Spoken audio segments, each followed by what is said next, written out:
ఈ ముగ్గురు కోడళ్ళు హల్వా తయారు చేసి అత్తగారి ముందు పెట్టి, మీరు చెప్పిన విధంగా మేమందరం హల్వా చేశాము అని అంటారు.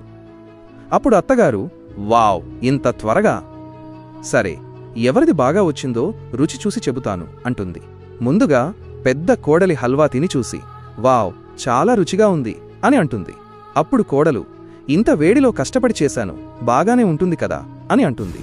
ఇప్పుడు మధ్య కోడలి హల్వా చెక్ చేయడానికి తీసుకుని, నువ్వు డ్రై ఫ్రూట్స్ వేయడం మర్చిపోయావా ఏంటి అని అడుగుతుంది. దానికి ఆమె, లేదు అత్తయ్యగారు, మీకు షుగర్ ఉంది కదా, అందుకే మీ ఆరోగ్యాన్ని దృష్టిలో ఉంచుకుని డ్రై ఫ్రూట్స్ వేయలేదు, ఎందుకంటే అవి కూడా ఎక్కువ తీపిగా ఉంటాయి, మీరు ఒక్కసారి రుచి చూడండి అంటుంది. అప్పుడు అత్తగారు రుచి చూసి, వావ్, ఇది నిజంగా చాలా రుచిగా ఉంది అని అంటుంది. ఇది విని ఆ ఇద్దరు కోడళ్ళు చాలా సంతోషిస్తారు. ఇక చిన్న కోడలి వంతు వచ్చింది. చిన్న కోడలి హల్వా చూసి, ఇదేం చేశావు? హల్వా చేయమంటే లస్సీ చేయాలా? చెయ్యటం రాకపోతే వద్దని చెప్పేయవచ్చు కదా అంటుంది. మరి ఈ టెస్ట్లో ఎవరు పాస్ అవుతారు?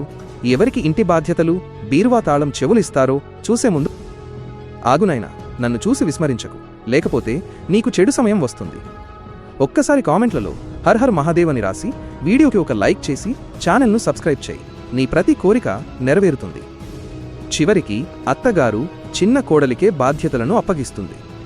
ఎందుకంటే మిగతా వాళ్లందరూ ఆమెతో మోసం చేశారు. ఆమె హల్వాలో నీళ్లు కలిపి దాన్ని పాడు చేశారు.